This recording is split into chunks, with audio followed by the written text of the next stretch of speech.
Over the course of 6 weeks, service providers aided by local officials moved 211 homeless people who had camped along the Venice boardwalk for more than a year.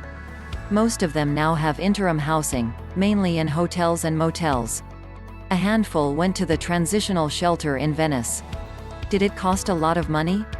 Yes. Did it take a lot of effort? Yes. In fact, it took a village, of outreach workers and others, to move and temporarily house the scores of people who had made the beach their home. What it did not take was a force of 750 Los Angeles police officers, as was the case during the tense showdown at Echo Park Lake in the spring, when a large encampment there was cleared out. To be sure, there were police at Venice Beach. But according to city officials and the service providers at the nonprofit St. Joseph Center, which carried out the plan to move the beach dwellers into temporary housing, the police supported their efforts rather than complicating them. One big accomplishment. The effort gave lie to the trope that homeless people living on the street are service-resistant. Even people who professed their love of the view of the ocean from their tents left for brick and mortar housing. The vast majority of people living by the boardwalk at the end of June agreed to take housing by the end of July.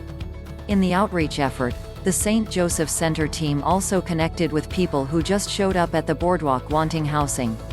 The housing options set aside for the boardwalk encampment were finite, but the center and the Los Angeles Homeless Services Authority will work on finding more housing for people who came looking for it.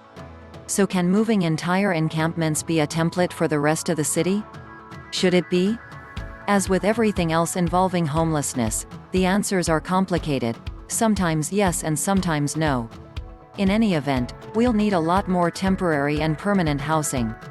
Venice Beach and Echo Park Lake are city parks, and as such they should never have become campgrounds. That was the primary reason for moving people. The camps had remained there during the past year because the city wisely followed the guidance of the Centers for Disease Control and Prevention not to displace homeless camps during the pandemic. So the city wasn't enforcing its ordinance against camping in a park. The Venice Beach plan had a few things that helped it work. Mike Bonin, the councilman whose district includes Venice, and Va Lecia Adams Kellum, the chief executive of St. Joseph Center, divided the boardwalk into 5 zones and took roughly 1 week per zone to systematically get people housed. According to Bonin, Adams Kellum and other city officials, everyone involved in this effort was on the same page. Mayor Eric Garcetti was briefed daily. There was a weekly meeting with Bonin, Adams Kellum, Garcetti, his homelessness leadership team and officials from the Bureau of Sanitation, the Department of Recreation and Parks and the LA